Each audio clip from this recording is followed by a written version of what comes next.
Hi, I'm Michelle Bega with a look at what's happening in Latin America now. But first, our news trivia. Which of these films was set in Colombia and took home an Oscar this weekend? We'll have the answer later. In Peru, after an 8-hour debate in Congress, President Pedro Castillo survived an impeachment vote.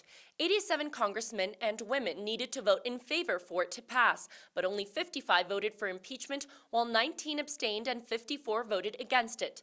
The left-wing political leader took office 8 months ago. He has faced huge opposition ever since. This is the second attempt to impeach Pedro Castillo with accusations of corruption.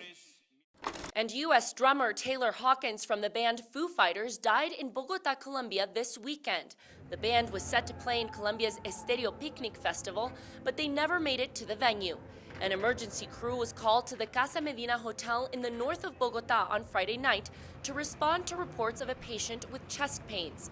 Upon arrival, they found Hawkins, who had already passed. A preliminary toxicology report from Colombian officials says Hawkins had 10 substances in his system at the time of death, including opioids and tricyclic antidepressants. Costa Rica holds its second round of presidential elections this weekend. Former Costa Rican Finance Minister Rodrigo Chavez is facing off former President José María Figueres. So let's go to my colleague Alistair Baverstock, who is in Costa Rica covering the elections.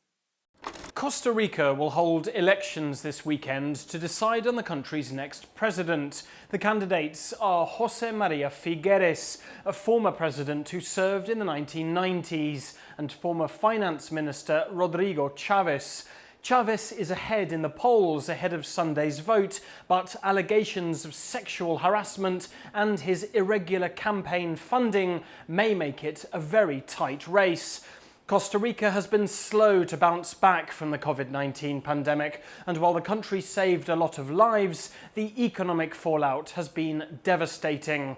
Unemployment remains above 14%, and with many voters still undecided ahead of Sunday's election, the vote will be one to watch in Central America's most stable country.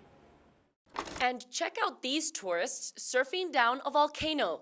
The Cerro Negro is an active volcano in Nicaragua. It's only 728 meters high, so adventure seekers can climb up it and then slide down on its ash-covered slopes to experience a thrill.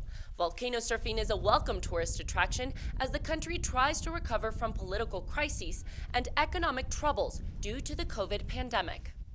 Now let's take a look at what stories we're following for next week.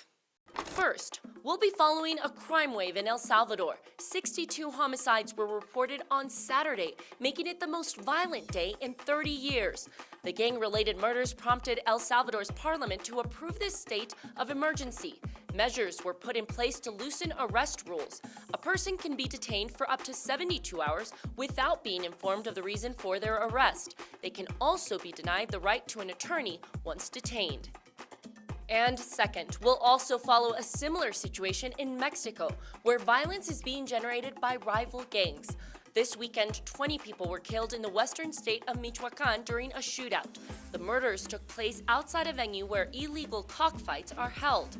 Michoacán is the world's biggest avocado-producing territory, but it is riddled with turf wars in the drug trade. Just a month ago, the U.S. suspended its exports of avocados due to the fact that its inspectors had been threatened in the region. And now the answer to our news trivia. The answer is A. While all the movies mentioned were nominated for an Academy Award, Encanto was the only one to take the Oscar home. The Disney movie won for Best Animated Feature Film. Encanto tells the story of a Colombian family who receives magical gifts after living through the horror of forced displacement. That's it for this week. We'll see you again soon on Latin America Now.